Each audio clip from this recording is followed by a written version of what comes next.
The member for Gilmore. Thank you, Mr Speaker. My question is for the Minister for Health. Will the minister outline to the House the Coalition's commitment to public hospital funding in New South Wales, especially in both Gilmore and Bennelong? Is the minister aware of any approaches that are different? The Minister for Health.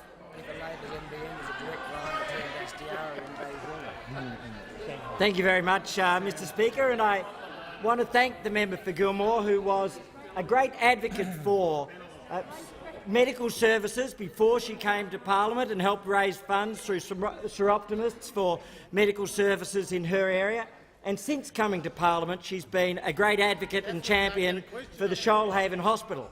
And interestingly, in each year, every year since she's been in parliament, she's helped deliver record funding for hospital services in New South Wales and record funding for the Shoalhaven Hospital in New South Wales.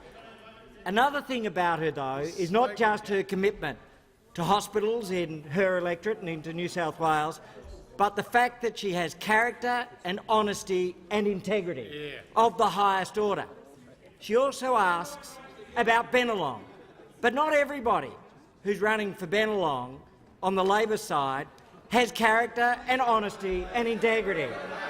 And I say that— Members on my left. Oh no, there's only one that's running, and that person does not have character and honesty and integrity. We all know that Christina Keneally was appointed by Eddie Obeid, but what many may have forgotten is that Christina Keneally had to appoint a General Secretary of the Labor Party when she was Premier. And who was it, of all the people she could have appointed, that she picked? Sam Dastyari. The Minister will refer to members by their correct titles.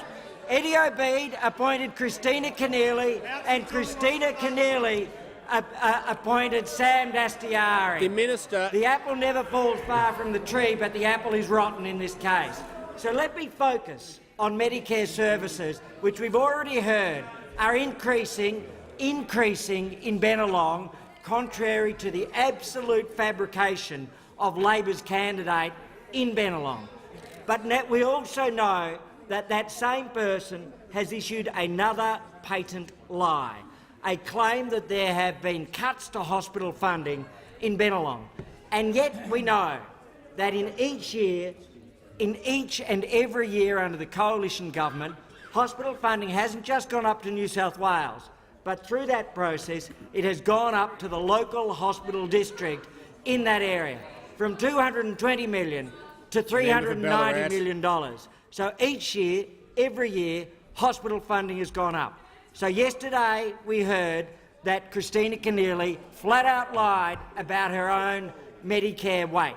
Today we know that she has flat-out lied about hospital funding in New South Wales and in her own local hospital district. So the lesson at the end of the day is that we are Medi-friends and Labor are Medi-frauds, and you cannot trust The Minister's Christina time has Keneally. concluded.